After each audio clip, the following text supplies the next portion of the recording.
Hello Space Engineers, welcome to this 3-minute tutorial. Today having a look at refineries. Now if we go into the toolbar configuration, there's two groups that we're interested in. One is the survival kit, which of course has a minimal refining function using stone, and then we have the refinery group, which has a basic refinery and a regular refinery. In my inventory I have one of each type of ore, so we'll start off by going through and seeing what different ores are processed by the different types of refinery. Now I've tried to put all the ores into the survival kit, and the stone is the only one that it's accepted.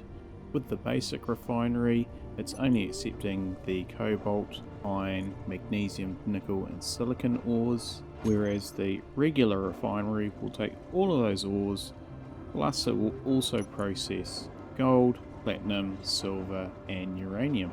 These refineries will automatically process the ores into ingots, but returning to the survival kit with the stone, we actually need to tell it to process those ingots, so we can queue them up as part of its manufacturing.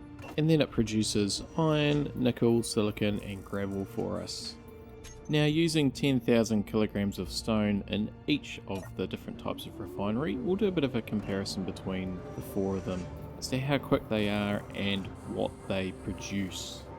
It's no surprise that the large refinery is really just ripping through that ore, and after only 36 seconds it's already processed that 10,000 kilos of stone.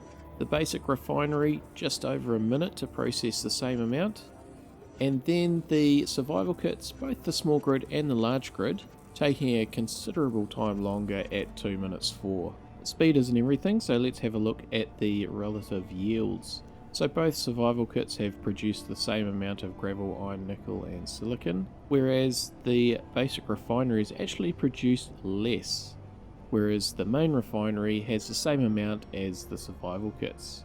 So the lesson here is, the sooner you can get a larger refinery, the better.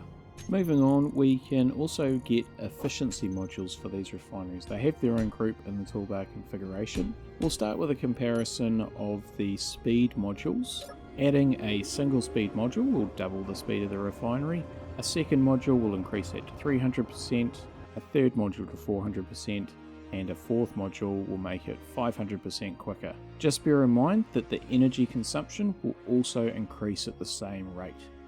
Speaking of power, a power efficiency module will decrease the power consumption to 66%, a second module will decrease it to 45%, a third module to 30%, and a fourth module to 20%. So these two refineries have been slowly processing uranium, and if we go into the control refinery to start with, the battery has 2.83 megawatt hours left, whereas if we go into the one with the power efficiency modules, in that battery we have 2.97 megawatt hours left, so it's used hardly anything at all. And finally, as the clock ticks over 3 minutes, yield modules. These will progressively increase the yield of refining. If you use all 4 slots for a yield module, you'll get double the amount of resource out. Thanks everybody for watching, I hope you enjoyed this and can join me again next time.